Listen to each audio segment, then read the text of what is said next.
होश में रहो, समय आने दो। कर्म अवश्य में भोक्तव्यम, तुम्हें भुगाएगा, रो नहीं पाओगे, रो नहीं पाओगे। यहां जो आप कर्म कर रहे हैं वो आपको भोगने पड़ेंगे, अच्छे या बुरे। बिना भोग के ये नष्ट नहीं होते।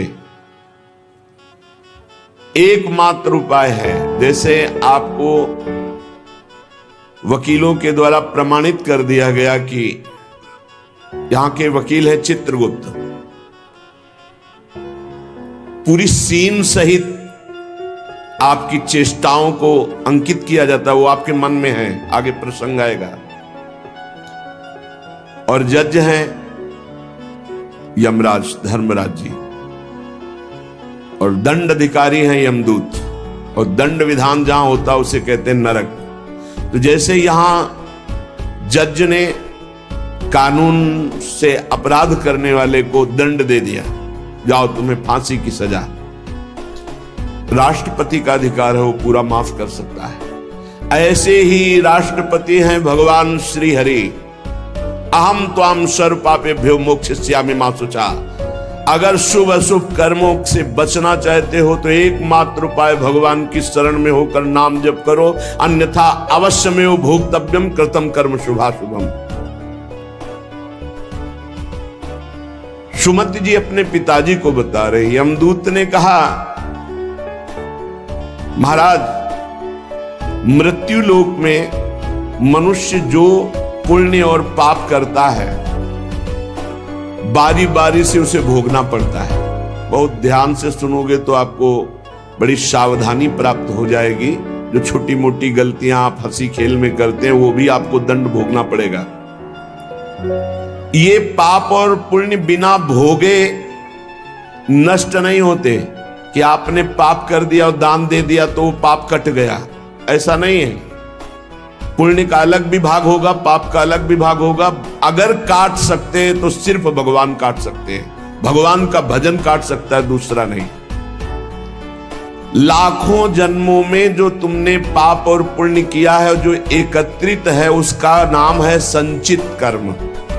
संचित पाप और पुण्य, और उससे जब मनुष्य शरीर मिलता है या जो शरीर मिलता है उससे जो हिसाब निकाल करके कुछ पुण्य और कुछ पाप, उसे प्रारब्ध भोग कहते हैं। फिर यहां कर जो नवीन कर्म किया जाता है उसे क्रियमाण कहते हैं। मनुष्यों के लिए जो उनका जमा हुआ पाप और पुण्य है वो अंकुरित होकर बढ़ता रहता है, ब्याज दर ब्याज। बहुत दुर्गति होती है, इसीलिए बहुत जन्म हम भोगे तो भी अपने संचित कर्म को नहीं भोग सकते। जैसे बीज मिट्टी और जल की आकांक्षा करता है तभी वो उत्तम वृक्ष रूप धारण करता है, ऐसे ही पाप और पुण्य उसे प्रेरित करके पुनः पाप करवाता है, प्रेरित करके पुण्य पुनः पुण्य करवाता है। अगर पाप कर्म में रहती है तो पाप पर पाप, पाप पर पाप, और ये एकत्रित होकर वृक्ष रूप होकर समय स्थान वो निश्चित करेगा। पाप तुम्हें कहां दंड देना है, समय स्थान। बुरी दशा आने के पहले बुद्धि बदली जाती है, उसकी बुद्धि बदल दी गई। आप ना आवे आप पर ताई तहां ले जाए, वो वहीं ले जाएगा, उसी स्थान पर मारा जाएगा, उसी स्थान पर जो दंड उसे मिलना मिलेगा।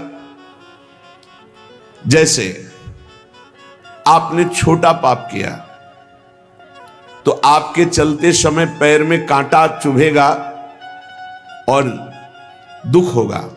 कांटा निकाला गया, थोड़ी दिन वहां दर्द रहा, खत्म हो गया, आपका पाप क्षय हो गया। छोटा पाप कोई, आगे बताया जाएगा कौन कौन से पाप से कैसे कैसे दंड मिलते हैं। अब अगर आपसे थोड़ा बड़ा पाप बना है तो वही पैर में लोहे की कील बनकर चुभेगा, कांटे की जगह लोहे की कील, अधिक दुख होगा। और बड़ा पाप बना है तो खजूर का कांटा, बड़ा कील, ऐसे आपके पैर में चुभ। बिना पाप कर्म के कहीं भी किसी को कोई भी दुख नहीं हो सकता। सिर में दर्द होना, आजीवन पूरे जीवन सिर का रोग हो गया कि वो दर्द ही होगा 2-4 दिन में, 10 दिन में, पाप का कारण। अपथ्य भोजन, सर्दी सहन न होना, गर्मी सहन न होना, हर समय हृदय जलते रहना, पाप का लक्षण। भिन्न भिन्न पाप भिन्न भिन्न प्रकार के दुख देते हैं दीर्घ काल तक। शस्त्र और अग्नि आदि का भय ये पाप के कारण होता है। अनेक जन्मों के संचित पाप कोई इसी जन्म के केवल नहीं है, वो केवल मंडराते रहते हैं आकाश में दंड देने के लिए, समय इंतजार करते हैं। जैसे नरक में पड़े हुए जीव तुम देख रहे हो, घोर पाप का फल भोग रहे हैं। केवल दिखाया गया था नरक, जानते हो किस बात से? कल याद होगा सुमति जी ने पानी पीने जाने वाली गौओं को वैश्य कुल में 7वें जन्म में जन्मे जब थे, तो उन्होंने उनको नहीं पीने दिया। इसके अपराध से उनको नरक दिखाया गया था। तो वो यमदूतों से प्रश्न करते जाते हैं और उनका उत्तर यमदूत देते जाते हैं। ये जो तुम देख रहे हो तड़पते हुए जीवों को नरक में, महापापी लोग हैं, अपने पाप का फल भोग रहे हैं। जब कोई पुण्यात्मा होता है तो स्वर्गलोक में जाता है, देवताओं के साथ रहता है, गंधर्व उसका गुणगान करते हैं, अप्सराओं का नाना प्रकार से सुख उठाते हैं। और जब पुण्य भोग क्षीण हो जाता है तो फिर यहां आकर के मनुष्य लोक में अपने कर्मानुसार जन्म लेते हैं। राजन, ये जो तुमने पूछा कि किस किस पाप से पापियों को कौन कौन सा नरक में दंड मिलता है, वो मैं बतला रहा हूं। जो नीच मनुष्य कामना और लोभ के वशीभूत होकर दूषित दृष्टि से हर स्त्री को भोग भाव से देखता है, जिसको देखता है बस काम भाव से देखता है। बोले जो दुष्ट दूषित भाव से माताओं बहनों को भोग दृष्टि से देखता है, तो यहां बड़ी बड़ी चोंच वाले वज्र के समान जिनकी चोंच ऐसे गिद्ध बार बार हजारों वर्ष उनकी आंखों को नोचते और खाते रहते हैं। वो आंखें बार बार होती रहती हैं, बार बार निकालते, यही वहां है कि मरना नहीं है। उनकी दोनों आंखों को वज्र तुल्य नरक के पंछी बार बार निकालते हैं और खाते हैं, और उनके पुनः नए नए नेत्र उत्पन्न हो जाते हैं। इस पापी को पलक झपकने तक के लिए विश्राम नहीं मिलता, निमिष तक के लिए कि थोड़ा चैन मिल जाए, महान दुख होता रहता है। हजारों वर्ष तक उसको इस नेत्र दर्द पीड़ा भोगनी पड़ती है। और फिर जब मृत्युलोक में जन्मता है तो नेत्र रोगी पैदा होता है। वो यहां पैदा होगा नेत्र रोगी, या नेत्र ही नहीं है या नेत्रों में दिखाई नहीं दे रहा, कई तरह के व्यवधान, जिन्होंने नेत्रों का दुरुपयोग किया। अब जिन लोगों ने, जिनको तुम देख रहे हो इनकी जबान काटी जाती है, बार बार जबान नोची जाती है, ये वही लोग हैं जो शास्त्र का गलत उपदेश किए हैं, गलत अर्थ किए हैं, अपनी वासना की पूर्ति के लिए शास्त्र का गलत प्रयोग किए हैं, जो किसी को गलत सलाह दी है तो इनकी जबान बार बार छोटे छोटे हिस्से में तलवार से काटी जाती है। शास्त्र का उल्टा अर्थ बताया, उसकी जबान को वहां हजारों वर्ष काटा जाता है। खिलवाड़ नहीं, प्रश्न उत्तर कर देना। अगर आपका उत्तर गलत है तो आप नरक जाएंगे। प्रश्न करता तो आप पर श्रद्धा करके पूछ रहा है और आपने मनमानी उत्तर दे दिया और वैसा आचरण कर दिया तो उसको पाप नहीं लगेगा, पाप आपको लगेगा क्योंकि आपने आदेश किया है और आपकी दुर्गति हो जाएगी। इसीलिए अनाधिकारी को जब जनक जी महाराज विदेह राज ने पूछा, निमि जी ने नवयोगेश्वरों से कि मैंने यही प्रश्न कर्म के विषय में सनकादि से पूछा था, वो मौन थे, कोई उत्तर नहीं दिया, क्यों? तो बोले उस समय आपका ज्ञान जागृत नहीं हुआ था, आप उस समय अनाधिकारी थे, कर्म का बड़ा सूक्ष्म विषय होता है, इसीलिए वो मौन थे। ऐसा नहीं कि हर प्रश्न का उत्तर फटाक से दे दे, और वो गलत है अगर उत्तर तो शास्त्र सम्मत नहीं है तो उत्तर देने वाले को नरक का दंड मिलेगा, उसकी जबान हजारों वर्ष वहां काटी जाएगी। जो शास्त्र का गलत अर्थ करता है, जो शास्त्र को अपनी वासना पूर्ति के लिए घुमा करके बोलता है, जो किसी को बुरी सलाह देता है, उसकी जबान यहां काटी जाती, जो देख रहे हो। और हे सुमति जी, जो वेद की निंदा करते हैं, देवताओं की निंदा करते हैं, संतों की निंदा करते हैं, वैष्णव की निंदा करते हैं, गुरु की निंदा करते हैं, गुरु पर दोष दृष्टि करते हैं, गुरु को वक्र दृष्टि से देखते हैं, क्रोध दृष्टि से, उन सब को यहां भयंकर वज्र तुल्य वाले जिनकी चोंच है, ऐसे पक्षी गिरा गिरा करके उनके अंगों को नोचते हैं, जबान, आंख और उनके शरीर के अंगों को। जितने निमेष तक उनके द्वारा ये जिह्वा जनित पाप हुआ है, उतने 1000 वर्ष तक उनको पक्षी नोचते हैं। जो नराधम बिना दोष के दो मित्रों में फूट डाल देते हैं, एक दूसरे की चुगली करके, पिता पुत्र स्वजन में भेद पैदा कर देते हैं, और जो पुरोहित, बहुत ध्यान देने योग्य बात, अनुष्ठान का संकल्प लेता लेकिन अनुष्ठान पूर्ण नहीं करता, जजमान को क्या पता। जो पुरोहित जजमान से नियत संख्या ले ली धन और अनुष्ठान पूरा नहीं किया, या जो अपनी माता और पिता का अपमान किया, जो अपनी शरणागत, अपने अर्धांग विराजमान पाणिक ग्रहण की हुई पत्नी का विविध प्रकार से अपमान और शोषण किया, वो यहां आरे से चीरे जाते हैं 1000 वर्ष तक। दिखाया, देखो ये बीच आरे से आराम आराम से एक एक अंग चीरे जाते हैं। उस पुरोहित को भी दंड मिलता है, उस पुत्र को दंड मिलता है जो माता पिता का अपमान, उस पति को दंड मिलता है जो पत्नी का शोषण, उस पत्नी को दंड मिलता है जो पति से छल करती है। आप खुली आंख इनकी दुर्गति देख सकते हैं। जो दूसरों को कष्ट देने का स्वभाव बना लिया है, बातचीत चेष्टा से कष्ट ही देना है, जो दूसरों की प्रसन्नता में जलते हैं, जो दूसरों की घरों में, सोए हुए घरों में आग लगा देते हैं या फसलों में आग लगा देते हैं और उनको प्राणांतक कष्ट देते हैं, उन अधम पापियों को यहां जलती हुई आग में जलाया जाता है। तुम देख लो, तपती हुई बालू डालकर उनको भूना जाता है और यहां आग में उन्हें जलाया जाता है। जो एक जगह निमंत्रण मिला, फिर दूसरी जगह निमंत्रण मिला, तो पहले निमंत्रण वाले को छोड़ करके दूसरे के यहां निमंत्रण पाकर फिर पहले वाले के यहां निमंत्रण पाने गया। ऐसा नहीं है, ये नरक का कारण बन जाएगा। एक जगह निमंत्रण है, वहां गए, अगर हम भूखे हैं तो भूखे, नहीं मिला तो नहीं मिला, अब दूसरे दिन देखा जाएगा। 2, 3, 4 निमंत्रण, ऐसा नहीं।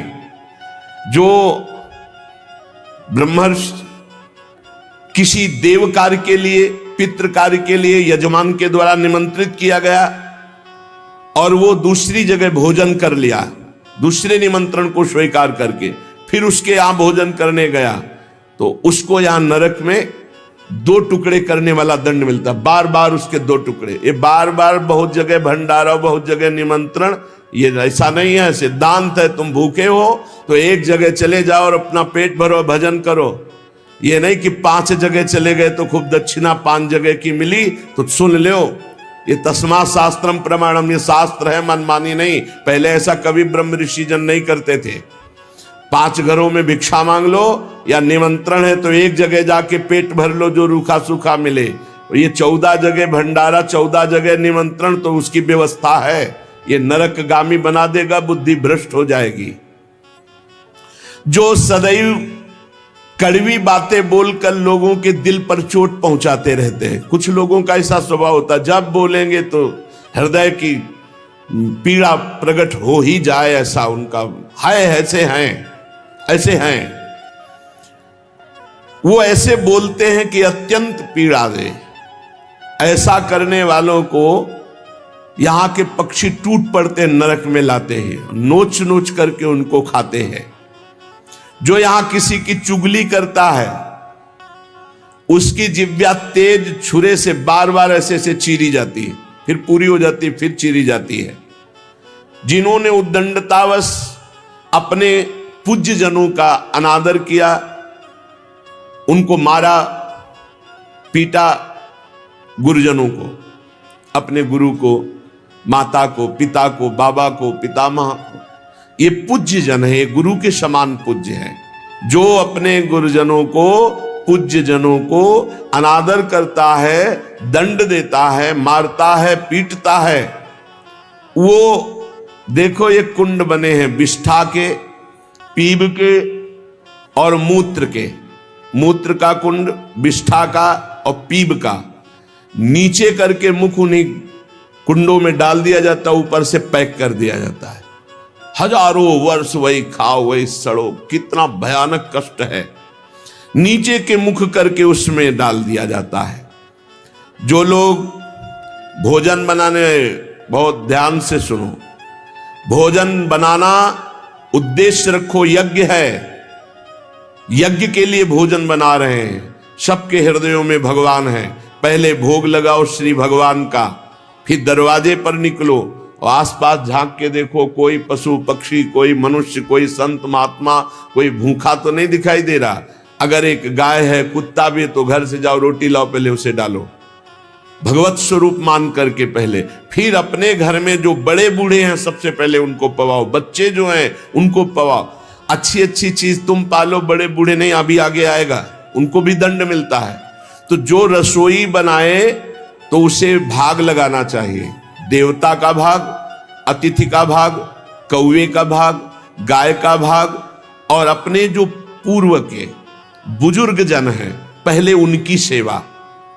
अच्छा, जो भी रसोई बने, भगवान का भोग लगाया, दरवाजे तक गए, अतिथि को देखा, एक गौ के लिए ग्रास निकाला, एक कौवा पक्षी आदि के, जरूर जरूर ये नहीं निकालोगे तो पाप है। गीता जी में कहा जो अपने लिए पका के पाता है वो पाप पाता है।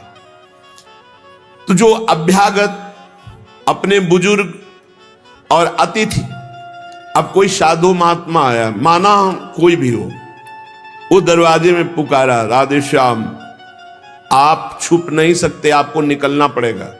हाँ, राधे राधे, क्या चाहिए, क्या सेवा करूं आपकी? आप जल पिएंगे, आप भोजन पाएंगे? नहीं, मुझे पैसा चाहिए। वो नहीं दे सकता, खत्म खेल, आपका आदर हो गया। आप मृदु वचन में इतना तो बोल सकते हैं, राधे श्याम, आप इतना बोल सकते हैं, आप जल पिएंगे, आप रोटी पाएंगे, भोजन प्रसाद पाएंगे। नहीं, मुझे रुपया चाहिए। नहीं, मेरी श्रद्धा नहीं, मैं नहीं दे सकता, सामर्थ्य नहीं है, श्रद्धा नहीं है, कुछ भी आप कह दो उस पे चलेगा, पर आपको निकलना चाहिए। यदि आप छुपे रहे हो, आपके कान में आवाज आई आपके दरवाजे से, भिक्षुक वापस जा रहा, तो आपके सुकृत नष्ट हो जाएंगे और आपको पाप लगेगा। ये धर्म है, अतिथि देवो भव। देना ना देना वो आपके ऊपर की बात है, लेकिन मृदु वचन, जल और भोजन, ये तीन तो प्राय सब नहीं, कुछ है एक फल दे दे। अगर वो कहता मुझे भूख लगी है, तो आप वहीं गेट के बाहर बैठिए, परिचय नहीं है इसलिए, घर में जो सदस्य पुरुष वर्ग का, उससे 2 रोटी भेज दीजिए। जो दुष्ट आए हुए अतिथि का अपमान कर देता है, अतिथि देवो भव, बड़ी महिमा है गृहस्थ धर्म में अतिथि सेवा, साधु सेवा की, उसे यहां पीब चाट चाट के पवाई जाती है नरक में। उनका बुरा हाल होता है, बहुत सावधानी। इसीलिए धर्मात्मा पुरुष एक एक कार्य को बहुत धर्मपूर्वक, बहुत धर्मपूर्वक, जो यहां दूसरे के भाग का अपहरण कर लेते हैं, अब अपने घर वालों के लिए अच्छे अच्छे लिए और संत महात्मा वैष्णव अतिथि के, तो बोले उसे दंड मिलता है, नरक में लाकर के उसे विविध प्रकार से सताया जाता है। जब कोई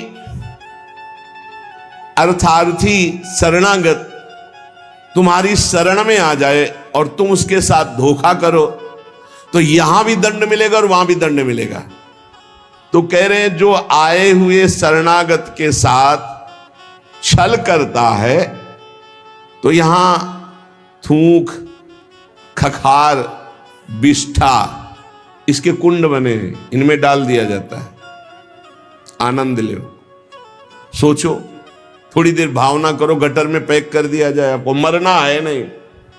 थूक, खखार, लाल, उसमें ये नारकी गतियां हैं।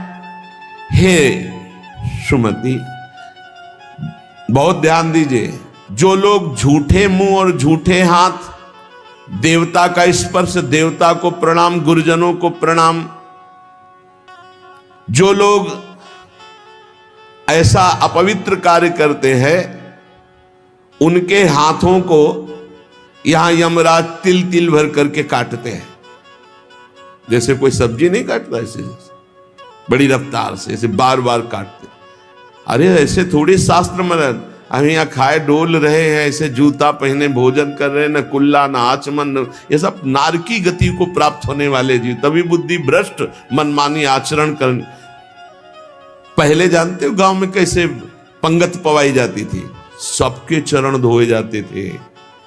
आप महाभारत में पढ़िए, राजसू यज्ञ में जितने राजा आए थे सबसे अग्र पूजा भगवान की हुई, लेकिन भगवान ने सेवा ली थी सबके चरण धोने की। कितना पवित्र व्यवहार था। शास्त्री पट्टी बिछा दी, चरण धो दिए, हाथ धुलवाए, कुल्ला करवाए, सब बैठे, सबके तिलक पूजन और सबका फिर वो पत्तल दोना सकोरा, ये पवित्र। ये होटलों में जो खाते हैं ना, वहां रज लगा के थोड़ी धोते हैं, ऐसे मारा पानी पाइप से, वही रुमाल हजारों में फेर दी। अब मतलब किसको है जब वो कौन सा भोजन कहते हैं जिसमें सब ऐसे ले लेकर पाते हैं। भाव अब हमें तो कहना भी नहीं आता। अब सोचो उसमें वही शराब पिए हुए व्यक्ति खा रहा है, उसी से आप ले रहे, उसी से जो जो मना। अब वो पाया फिर लेने का मन, फिर कोई रोकने वाला है, वहां कोई खड़ा है नहीं, सब रखे हैं, बोले ये वीआईपी लोग हैं। वीआईपी लोगों की वीआईपी व्यवस्था है, समझ लीजिए। जो जूठे मुंह होकर के या भगवान सूर्य चंद्र की तरफ करके लघुशंका करते हैं, सूर्य उदय है, सूर्य भगवान की तरफ, चंद्र भगवान की तरफ, भगवत विग्रहों की तरफ लघुशंका करते हैं, तो उनके आंखों में आग का अंगार रखा जाता है, ऐसे बार बार चीखते जलते हैं। जो जेठ होकर अपने लघु भ्राता की पत्नी के साथ गलत, पिता होकर अपनी पुत्री के साथ, भाई होकर अपनी बहन के साथ, या गुरु पत्नी के, ऐसे लोगों को तपाई हुई लोहे की स्त्री के साथ बेड़ियों से, लोहे की ऐसे जंजीरों से जो जलती हुई, उसी में जकड़ दिया जाता है। बहुत तुम्हारी बुद्धि भ्रष्ट हुई थी, जो बहन बेटी और पवित्र संबंध भी नहीं तुम्हें दिखाई दिए, तो उसमें लपेट दिया। लोहे की स्थिति धधकती हुई आग, लोहे की जंजीरों से बांध दिया। त्राहिमाम पुकार रहा है, हजारों वर्ष बंधा रहे, मरना तो है नहीं, जकड़ दिया जाता। आग का अंगार आसो पास उसके रख दिया जाता है। उसके पूरे के पूरे शरीर में बार बार दाह आग होती हुई चिल्लाता है। ऐसे नराधमों को यहां बहुत दंड दिया जाता है। यमदूत कहते हैं, जो अपने कानों से गुरु की निंदा सुनता है, जो अपने कानों से वैष्णव जनों की निंदा सुनता है, जो दूसरों की निंदा सुनकर के हर्षित होता है, ऐसे पापियों को यमदूत जो लाते हैं यमराज के, वो तपाया हुआ लोहा उनके कानों में डाला जाता है। बार बार तपाया हुआ लोहा, बार बार। गुरु निंदा सुनी, संत निंदा सुनी, वैष्णव निंदा सुनी, सुनने वालों को, और बड़े हर्षित होते हैं जब किसी की निंदा होती ना, तो कुछ लोग ऐसे हर्षित होते जैसे उनको सम्राट पद मिल रहा हो। अरे पर निंदा के किए ते आवत नहीं कछुआत, मूर्ख पर्वत पाप को ले चल अपने साथ। यहां विलाप करते हैं, पर यहां यमदूत स्वयं कह रहे हैं, हम लोगों के हृदय में दया तनिक भी नहीं है, और क्रोधित होकर उनको और कष्ट देते हैं। जैसे वो विलाप करते हैं तो क्रोधित होकर और कष्ट देते हैं। जो देव मंदिर में जमीन लगाई गई या किसी ऋषि मुनि को दान में दे दी गई, या कोई सभा भवन है सार्वजनिक, जो इनको तुड़वा कर उनकी जमीन हड़प लेते हैं, उस जगह अपना निवास स्थान बना लेते हैं, उसका प्रयोग करते हैं। यहां यमदूत उन्हें ला करके धीरे धीरे उनके शरीर की खाल उदाड़ते हैं। पूरी उधल गई, फिर शरीर में नई खाल, फिर धीरे धीरे होश में ये नहीं कि देवालय की लगी हुई संपत्ति का प्रयोग कर लिया या देवालय को विध्वंस कर दिया या सभा भवनों को विध्वंस करके अपने लिए अपना कब्जा, तो फिर ये वो चीखते चिल्लाते पर यहां दया नहीं है। जो गौ के स्थान में, पवित्र स्थान में जल में मल त्याग करते हैं, जैसे नदी है, कोई सरोवर है या गौशाला है या देवालय है, उसकी सीमा में मल त्याग करते हैं। यहां के बड़े बड़े कौवे जिनकी लंबी चोंच होती, उनकी गुदा द्वार से आते खींचते हैं बार बार, बहुत होश में। ये शास्त्र सुने नहीं जाते, इसलिए मनमानी पापाचरण होते हैं। जो जहां मनाया वहां, जो अपनी कन्या को रकम दे के बेचते हैं, बेचना होता है कि हमको इतना ऐसा, एक से बेचा फिर दूसरे के साथ बेचा, उसको यहां लाया जाता है और उसके शरीर में बड़े बड़े घाव किए जाते हैं और फिर नमक की नदी है, उस नदी में डाल दिया जाता है। वो क्लेशी हजारों वर्ष। जो मनुष्य विकट संपत्ति और वो समस्या ही नष्ट हो गई, पुत्र, भृत्य, पत्नी, बंधुवर्ग और बुजुर्ग जन, किसी का त्याग कर देता है विपत्ति आने पर और अपना पेट पालन करने लगता है, इनको छोड़ देता है। तो यहां हम लोगों में कुछ यमदूत ऐसे हैं जो बिल्कुल कर्कश होकर के उनके मांस को नोचते हैं और उसी के मुंह में डालते हैं, उसी को खवाते हैं, उसे खाना पड़ता है। जो मनुष्य अपने पुण्यों को यहां बेच देते हैं, उनकी बड़ी दुर्गति होती है। जैसे 1 घंटा नाम कीर्तन करेंगे 500 रुपया लेंगे, अमुक कार्य करेंगे अमुक रुपया लेंगे। जो अपने पुण्यों को बेच देते हैं